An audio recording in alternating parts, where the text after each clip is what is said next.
এখন যে আমার একটা লোক লাগবে। কি করি সুন্দর চা বানিয়ে খাওয়াতে হবে, তাহলে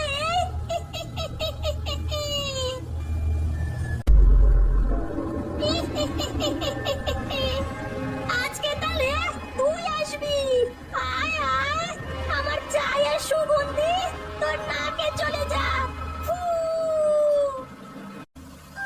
বৃষ্টিটা ভীষণ জোরে পড়ছে, সন্ধ্যাও হয়ে গেছে পুরো, কিন্তু এই ওয়েদারে শুধু একটা জিনিসেরই খামতি রে। কিসের বাবা? আরে চায়ের। উফ, তোর মায়ের চাটাকে ভীষণ মিস করছি রে। কিন্তু একটা সুন্দর চায়ের গন্ধ ভেসে আসছে রে। কিন্তু বাবা, এই রাস্তায় তো কোনো চায়ের দোকান নেই। এই চায়ের গন্ধ যে তোর মায়ের বানানো চায়ের থেকেও বেশি ভালো দেখছি। এই চা তো আমায় খেতেই হবে বিনু। এরপর বিনু দেখ, এই সেই চায়ের দোকান, ঝটপট নেমে পড় দেখি। আসুন আসুন, চা খেয়ে যান। চায়ের দাম দিতে হবে না, শুধু একটাই শর্ত, কাপের চাটুকু পুরো শেষ করবেন, তাহলেই হবে।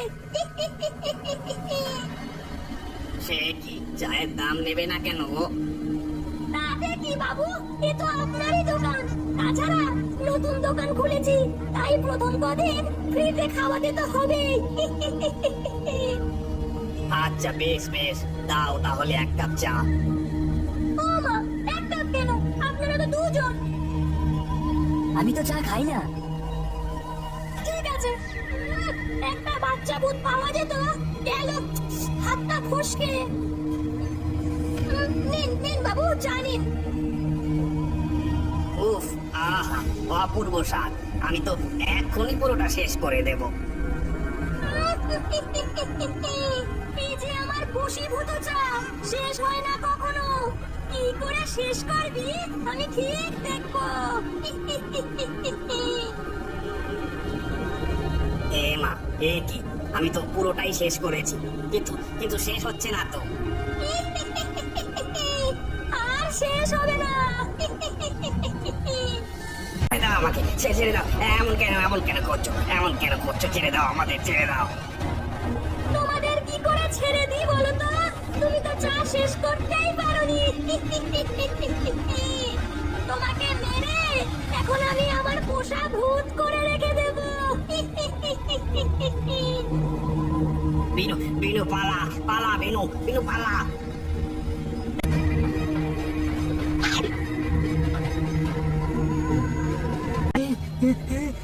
ওরে বাবা, ডাইনি! কত বড় ডাইনি! আরে বিনু, কি হয়েছে তোর? এমন কাঁদছিস কেন?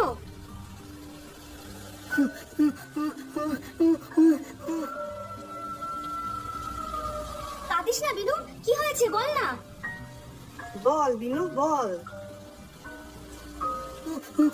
চায়ের দোকান, বাবা বাবা বাবা, বাবা বাবা বাবা। চায়ের দোকান, বাবা, কি সব বলছিস তুই? কি হয়েছে তোর বল না বিনু। কি রে গৌরী, বিনু যে চায়ের দোকান ছাড়া আর কিছুই বলছে না। মনে হচ্ছে কোনো কিছুতে খুব ভয় পেয়েছে রে, তাই এমন করছে। ঠিক করে কথা বলতেও তো পারছে না। চল বিনুকে ওদের বাড়িতে পৌঁছে দিই। হ্যাঁ চল চল। রোজ শেষ বিকেলে এমন বৃষ্টি হচ্ছে, অর্ধেক ভিজেই গেলাম বুঝলি। ধরি, এই ছাতাটা ভালো করে ধর। হ্যাঁ বাবা। বৃষ্টি জমলেই তো এ পথে এলাম, তাড়াতাড়ি ফিরতে পারবো, না হলে এই ফাঁকা রাস্তা দিয়ে যাওয়ার মোটেই ইচ্ছে ছিল না আমার।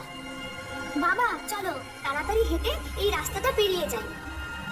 ঠিক বলেছিস। হ্যাঁ রে গৌরী, বেলুর বাবা আজ সকালেও ফেরেনি তাই না? না গো বাবা। সেটাই ভাবছি, খুবই চিন্তা হচ্ছে রে। আরে এই সামনে সামনে একটা দোকান দেখা যাচ্ছে না? হ্যাঁ বাবা, মনে হচ্ছে তো চায়ের দোকান। তুমি কি চা খাবে? হ্যাঁ রে মা, বুঝলি এই মনটা কেমন ওই না মানে একটু চা চা করছে। আচ্ছা তাহলে চলো। আসুন বাবু আসুন, বৃষ্টি বাদলায় গরম চা খেলে শরীরে জোর পাবেন। আমার চা একবার খেলে আর ভুলতে পারবেন না বাবু। তুমিও একটা খাও সোনামণি, করলেই হবে। চায়ের দোকানটাকে কেমন যেন লাগছে। বিনা পয়সায় কি কেউ চা খাওয়ায়? আমি ওর চা খাবো না। না, আমি চা খাই না। ও আচ্ছা আচ্ছা, তাহলে বাবু আপনি এই নিন। একটা কথাই বলতে পেরেছিল, সেটা হচ্ছে চায়ের দোকান। মনে হচ্ছে এই চায়ের দোকানে কিছু একটা গন্ডগোল আছে। বাবাকে চা খেতে বারণ করতে হবে। বাবা তুমি চা খেও না। এ চা খাবো না কেন? একবার খেয়ে দেখ, এ কেমন অপূর্ব স্বাদের চা বানিয়েছে। ইস, বাবা যে চা খেয়ে ফেললো, এবার কি হবে? এর দিলে এ চা যে শেষই হচ্ছে না। এটাই তো মজা। চা শেষ না হলে তুমি ফিরতে পারবে না। এবার আমি তোমাদের আমার পোষা ভূত বানিয়ে ছেড়ে দেব। না, তুমি কি বলছো? এই চা আমি শেষ করবোই। এই তাহলে ডাইনি ষড়যন্ত্র। বাবা কাপের চা শেষ করতে পারবে না, আর তারপর ডাইনি। কিন্তু আমি এখন কি করব? আমার যে খুব ভয় করছে। দিদিমণি আমায় যখনই কোনো বিপদে পড়বি তখনই হনুমান চল্লিশা পাঠ করবি, দেখবি কোনো ভূত প্রেত কিচ্ছু করতে পারবে না তোর। আচ্ছা দিদিমণি।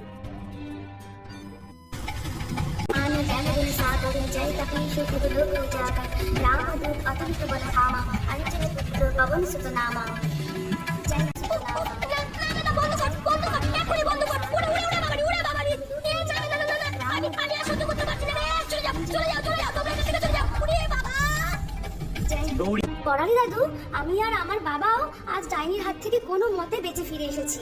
আমার মনে হয় বিনুর বাবাকে ওই ডাইনি বন্দি করে রেখেছে। যাকে ডাইনি বলছিস সে আসলে টুনি। আজ থেকে 30 বছর আগে ওর স্বামী রিলস করতে বারণ করায়। আজ এমন চা বানিয়ে গিলাবো না যে মনেই রাখতে পারবে না। বাবা, গিন্নি, আজ হঠাৎ চা এনেছো? দাও দেখি। ও, গন্ধটা তো বেশ লাগছে।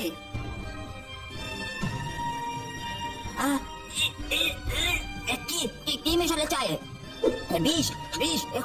তুমি পারলে? হ্যাঁ, আমার আর আমার রিলসের মাঝে যে আসবে তাকেই সরিয়ে দেব। আমি ব্রাহ্মণের ছেলে হয়ে অভিশাপ দিলাম। তুই মরে ডাইনি হবি, ডাইনি। রাগের বছর রিলস করতে করতে রাস্তা দিয়ে যেতে টুনি মরে এই ডাইনি হয়।